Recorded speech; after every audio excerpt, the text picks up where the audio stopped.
In the spring of 1368, the Louvre was silent. Even the bells of Paris seemed to hesitate as a cry echoed through the royal chambers. The cry of an heir. France had been bleeding for decades. Plague, famine, endless war with England. But on that April night, when Queen Joanna of Bourbon gave birth to a son, the people whispered that God had forgiven them. The child's name was Charles, heir to King Charles V. Golden-haired, serene, and eerily still. They called him le bien-aimé, the well-beloved. But love in royal courts is never gentle. It is a transaction cloaked in affection, a chain hidden in velvet. As a boy, Charles was raised among theologians and astrologers who studied his every word as divine omen. He was told he was chosen, born to heal a wounded kingdom. They anointed his childhood with prophecy until the boundary between faith and identity vanished. By 12, he was fluent in Latin, schooled in mercy and restraint. At 15, he was taught that the king's touch could cure disease, that God worked through his hands. So he touched the sick, the dying, the mad. They trembled, wept, and fell to their knees. And Charles, barely a man, began to believe what they saw. Perfection became his prison, each act of kindness another nail in the illusion that he was something more than human. He would never again be permitted weakness, grief, or doubt. He had to embody the impossible, the divine clothed in flesh. When his father died, Charles ascended the throne at just 11 years old. France, exhausted and desperate, looked to him as a saviour.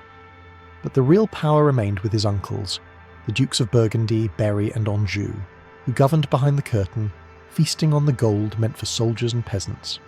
Charles watched as corruption danced through his council chambers, as his family carved his kingdom like carrion. And in that betrayal, something inside him hardened. The gentleness burned away by quiet fury. When he came of age, he dismissed them all. He reclaimed his throne, restored taxes, punished greed, and earned the love of his people. For the first time in a generation, France began to breathe again. The young king rode through the streets in silver armour, sunlight catching his hair, the crowd calling his name. He smiled, calm, radiant, unknowingly doomed. The court called him the most virtuous monarch in Europe. But even virtue, when stretched too far, begins to crack. Beneath the hymns and incense, something darker moved inside him, a fatigue of the soul, a trembling beneath the perfection. He confessed to his priest that he sometimes heard whispers no one else could hear, that he dreamt of forests, endless, green, filled with teeth and howls, that he felt watched, even in prayer. The priest blamed exhaustion. The physicians called it melancholy. But the truth was simpler and far more terrible. Charles had begun to see through the illusion of divine rule. He saw the men who smiled as they lied. He saw the hollow reverence in their eyes. He saw that kingship was not sacred, only theatrical, and behind the gold there was nothing but hunger. When he looked into mirrors, he no longer saw a prince. He saw something waiting to emerge, something older than reason, something wild. He didn't know it yet, but the forest of his dreams was real, and it was coming for him. The world would remember what happened next as the day madness entered the throne room. But it didn't begin with madness. It began with faith, breaking under the weight of its own perfection. And when the crown finally cracked, the boy who was born into light would meet the beast waiting in the dark. Insanity doesn't always arrive with screams. Sometimes it begins with a spark. It is August, 1392. King Charles VI of France rides through the forests of Le Mans, a sunburned procession of steel and silk cutting through the summer haze. He's 24, proud, newly healed from the fractures of his youth. His heart beats with purpose. This campaign will prove his strength. He will punish treason, restore order, remind the kingdom that its king is still divine. Beside him ride knights, courtiers, musicians, and fate. At midday, as they cross a clearing, a figure bursts from the trees, barefoot, ragged, eyes blazing with revelation. A leper, some say. A prophet, others whisper. He throws himself before the royal horse, screaming, "Turn back, O king! You are betrayed!" The guards drag him away. Something in the king's gaze has already shifted. A shadow, faint and dangerous. He does not speak for hours. The sun climbs higher. The road narrows between oaks that drip with heat. Sweat trickles beneath his armour. His knights chatter to distract the weight of the air. And then, a page stumbles, a lance drops. The sound, steel striking stone, rings through the forest like thunder.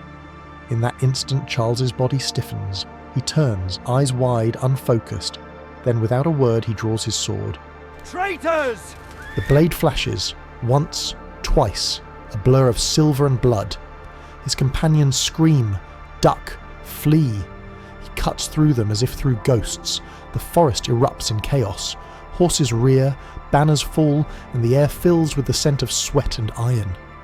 When they finally drag him down, he is trembling, foaming at the mouth, eyes empty of recognition.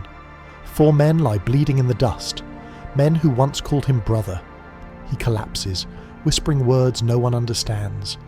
And when he wakes, hours later, he no longer knows who he is. They carry him back to the castle of Le Mans.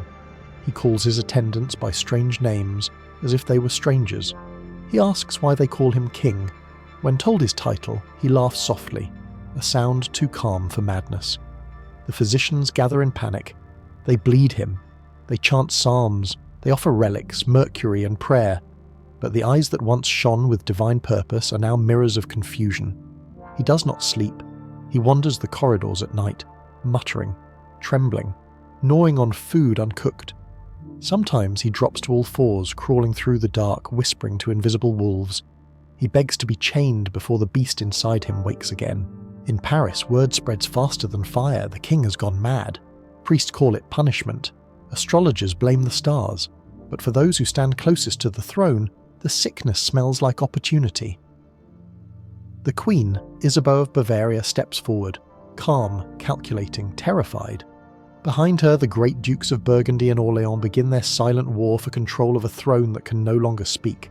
France, a kingdom that once believed its monarch touched God, now kneels to a crown that howls. Charles is returned to Paris under guard. His chamber is locked, mirrors draped in black. He fears his bones are made of glass, that one wrong move will shatter him. So they move him gently, whisper to him softly, worship his fragility like relics. And all the while, the real madness spreads outside those doors, in politics, in whispers, in ambition dressed as duty. Because in a world where the king has become a beast, the courtiers who feed him are already wolves. Every madman becomes a god to those who need him to be. Paris had seen kings die of war, disease and betrayal, but never of the mind. When Charles VI returned to the capital, he was not a ruler, he was a secret carried through shadowed corridors. The same people who once cheered his mercy now whispered that the devil had kissed his crown. The physicians spoke in riddles, melancholia, frenzy, vapours of the brain. The priests spoke of possession. But the courtiers, the ones who smelled power like blood, spoke only of opportunity. Queen Isabeau of Bavaria took command. Pale, elegant, and accused of every sin, she now ruled beside an empty throne. In the king's absence, she became both caretaker and queen regent, though not by mercy, but by necessity. She ordered silence around his illness. No one was to see the king without her consent. No rumours were to leave the palace, but secrets, like fever, always spread. At night, servants claimed to hear him crawling through the halls, growling, whispering to invisible figures, licking blood from his own hands. Some said he believed he was a wolf, others said he believed he was already dead. And yet, when his mind briefly cleared, he wept. He begged for forgiveness for crimes he could not remember. He kissed the queen's hand, calling her mother, then recoiled in horror, unable to recall her name. Every return to reason felt like a rebirth, and every relapse another death. It was during these moments of lucidity that France's fate was decided, because while Charles wept, the court beneath him was devouring itself. 2 factions emerged. On one side, Louis of Orléans, the king's charismatic brother, whose charm cloaked ambition sharp as glass. On the other, John the Fearless, Duke of Burgundy, a man who spoke softly while counting corpses. They pretended loyalty. They prayed beside the king's bed, weeping for his suffering, and when they left his chamber, they wrote decrees in his name, sealing the fate of thousands with the hand of a man who could no longer hold a pen. The kingdom was no longer ruled, it was interpreted. Each council, each edict justified by the same phrase, "It is the king's will." But the king had no will left, only instinct, only fear. Isabeau watched her husband deteriorate, a monarch trapped between divine image and animal truth. She began to speak less, smile less, sleep less. Her eyes grew hollow, her gowns darker. Soon, the people whispered that she was a witch, a foreign whore, the one who had cursed the king to madness. It was easier to hate a woman than to face the horror that God's chosen could lose his mind. And so, the palace transformed. The corridors became a labyrinth of silence, every door guarded by men afraid of the sound behind it. The king's rooms were stripped of mirrors, the windows were sealed, and in that gilded cage the once beloved prince crawled through his visions, the embodiment of a kingdom chained to its own delusion. He believed his bones were made of glass. But the real fragility was the nation that still knelt before him, and when the king forgot his name, others began to write it for him. Perhaps every king must go mad, for only madness can survive the weight of divinity. By the dawn of the 15th century, Charles VI had been ill for a decade. The boy who once healed the sick now wandered through his palace half naked, convinced his body was made of glass. He forbade anyone to touch him, not his wife, not his children, not even his confessor. He feared a handshake would shatter him into dust. Physicians wrapped him in quilts to keep his bones from breaking. Servants bowed not out of loyalty but terror, the kind that comes when a god begins to fracture in public. The man who had once been the well-beloved now ruled a kingdom that tiptoed around his breath. The church declared it a test from heaven.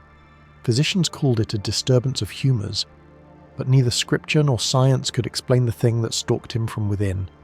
At night, he said, he felt it pacing, a shadowed presence in his blood, a wolf that wore his face. When he closed his eyes, he could hear it breathe. When he prayed, it laughed. And when he looked in the mirror, it smiled. To modern eyes, we might call it clinical lycanthropy, a mind unhinged by psychosis and symbolism. But to medieval Paris, it was something more terrible, a confession. For what was monarchy if not the worship of a man pretending to be more than human? Every coronation, every blessing, every sword drawn in the name of divine right, it all depended on one impossible lie, that a king is not an animal. Charles's madness merely told the truth that others spent their lives denying. He became the embodiment of power stripped of illusion, the beast exposed beneath the crown. The philosophers who came later would understand this more clearly. Freud would call it the return of the repressed, the primal instinct clawing its way through civilization's mask. Nietzsche would see in him the failure of the Apollonian dream, reason devoured by its own shadows, and Machiavelli, had he lived to see it, might have whispered that even madness can rule, so long as it is useful to others. Because Charles's insanity was not just tolerated, it was governed. Every outburst became justification for someone else's power. His illness gave legitimacy to every parasite who fed from the throne. The wolf was not his curse, the narrator murmurs, it was their mirror. In one chronicler's account, Charles once ordered his servants to hunt him through the palace, to catch him before he could escape into the forest. They obeyed. For hours they chased their king through the marble halls until he collapsed, trembling, muttering that the forest was calling. The next morning, the council convened, without him. France was ruled that day by men who believed they were sane, but sanity, in the absence of conscience, is merely another form of madness. The king howled in the dark, but the echo that answered him was not the voice of God. It was the sound of France, learning to speak like him. The king's mind was the stage, his sickness, the script, and the kingdom, desperate to keep believing, became the audience to its own delusion. For when the sacred loses its reason, the profane takes its throne, and that is how France came to be ruled by a wolf in a crown. When the king lost his mind, others lost their souls. While Charles VI vanished deeper into the labyrinth of his own madness, those around him began to feast. Madness had created a throne without an occupant, and in its shadow, the courtiers built a new kingdom, ruled not by law or loyalty, but by appetite. Queen Isabeau of Bavaria stood at its centre. Once adored for her beauty and grace, she was now the most hated woman in France. Whispers painted her as adulteress, witch, and foreign serpent. the woman who bewitched the king's mind and warmed the beds of his enemies. But Isabeau was no sorceress. She was something far more dangerous, a survivor. When Charles fell into his glass delusion, Isabeau learned quickly that pity was fatal. To keep power, she had to become the very thing they feared. She dressed in black, moved like smoke through the corridors, and spoke in riddles no man could fully read. Her beauty, once ornamental, became a weapon, a mirror to reflect every man's desire back upon himself. Beside her, two rivals watched. Her brother-in-law, Louis of Orléans, the king's younger brother, charming, eloquent, reckless, and John the Fearless, Duke of Burgundy, patient, methodical, lethal. Both claimed to serve the king, both intended to rule in his place. Louis of Orléans was everything Charles no longer could be. He was pleasure, passion, ambition. He believed France could be ruled by charm and risk, by the thrill of motion. He was said to ride through Paris at night, masked and perfumed, whispering to lovers through open windows. And when he entered the Queen's chambers too often, the rumours began. Some say their affair was real. Others say it was simply invented by men who could not bear the thought of a woman governing herself. But rumour is stronger than truth and far more useful. John of Burgundy used it well. He whispered it into the right ears, let it fester in the pulpits and marketplaces until it became a prayer of hate. And then, on a cold November night in 1407, his patience ended. Louis of Orléans was riding through Paris, returning from visiting the Queen, when assassins cornered him in the Rue Vieille du Temple. A shout, a blade, and the flash of a lantern. They struck his skull with an axe, cut his hand from his arm, and left his body in the gutter. When the Queen heard, she did not scream. She stood perfectly still. Then, slowly, she closed her eyes, as if recognizing that the stage had changed again. The murder divided the realm.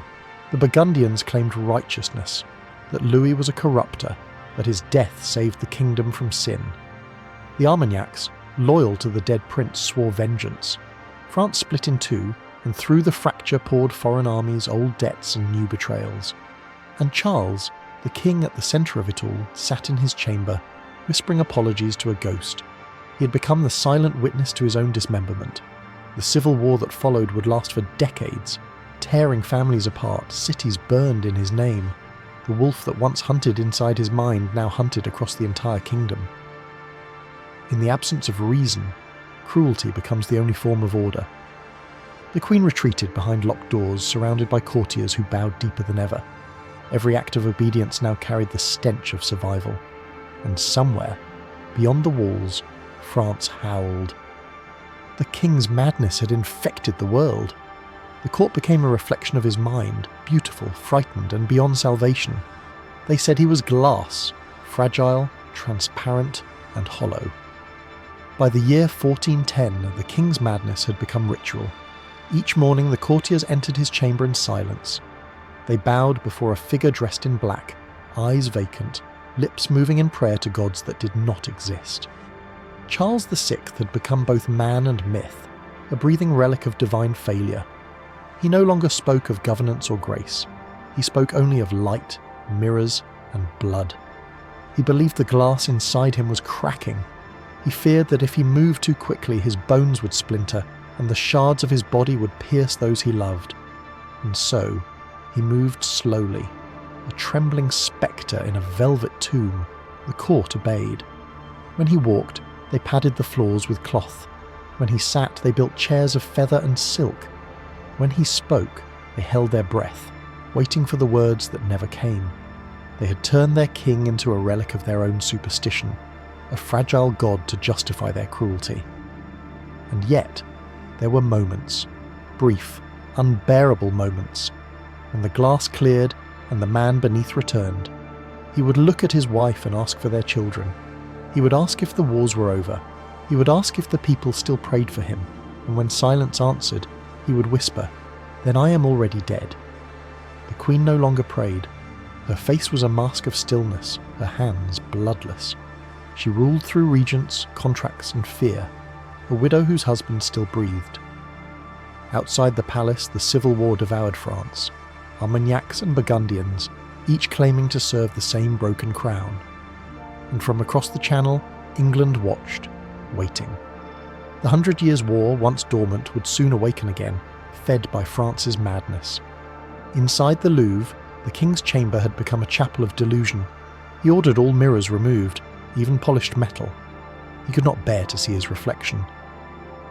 Once, a careless servant left a silver goblet on a table. Charles stared into it for a long time. Then he whispered, "There is another me in there. He looks sane. I must kill him before he escapes." He struck the goblet to the ground, shattered it beneath his heel, and wept as though he had slain an enemy. The courtiers began to call him the Shadow King.